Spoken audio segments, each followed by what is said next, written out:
तो यहाँ पर हमारे पास नीट 2025 का एक क्वेश्चन है जिसमें हमें बेसिकली एक रिएक्शन दिया है ए टू बी।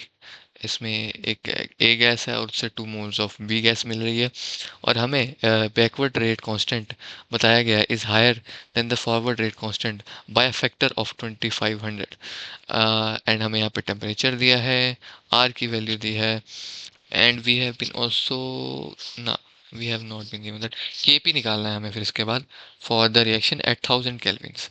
तो बेसिकली हमें एक काफ़ी कॉमन रिलेशनशिप पता है यहाँ पर, इससे काफ़ी न्यूमेरिकल्स आते हैं। के P is equal to K C R T delta N ji.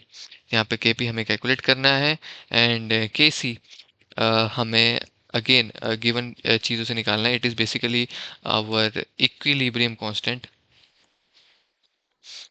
And R तो हमें पता ही है gas constant, temperature, and this is basically change इन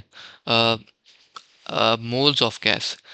अगर मैं इसे सिंपल लैंग्वेज में बताऊं, it is a change in gases moles. यहाँ पर बेसिकली अगर यहाँ पे 2 मोल्स ऑफ अ गैस बन रही है, initially we had 1 mole of a gas, तो चेंज क्या है हमारे पास basically 2 moles minus 1 mole, we have a change of 1 mole. तो ये हमारी डेल्टा एन जी की वैल्यू है। और अगर वहीं हम के सी की बात करें, K C is nothing but ratio of kf by kb, that is a forward rate constant, and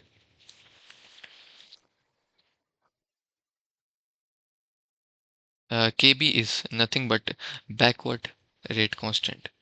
ये बेसिकली बैकवर्ड और फॉरवर्ड डायरेक्शंस के रेट्स को डिटरमाइन करते हैं, उसका एक मेजर देते हैं।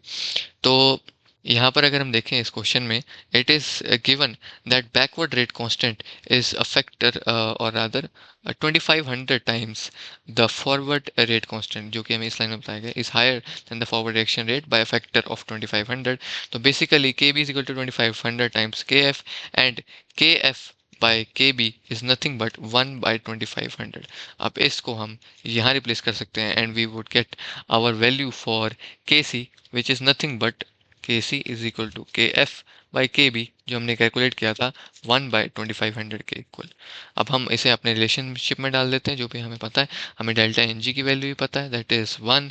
हमें आर की वैल्यू पता है which has been given us to be 0.0831 litre atm पर मोल पर केल्विन। तो 0.0831 एटम पर मोल, लीटर एटम पर मोल पर kelvin, and we have been also given T value, that is 1000 Kelvin। अब ये सारा कुछ हम अपने Kp के रिलेशनशिप में डाल देंगे, which is nothing but Kp is equal to K C R T and delta N G. हमें के सी की वैल्यू पता है वहाँ पर 1/2500, आर की वैल्यू भी हमें पता है, that is 0.0831, and multiplied by T. यहाँ पर हमें टी की वैल्यू भी पता है यहाँ पर 1000 kelvins, and 1000 kelvins, and then delta N G value that is 1। तो बेसिकली इसे मल्टीप्लाई करने पर हमें यहाँ पर मिल जाएगा 83.1 upon 2500, that is our K P, and K P at last comes out to be 0.03324। This is our value for K P. तो अगर हम अपनी यहाँ पर ऑप्शंस देखें, तो it is this option, option number 3।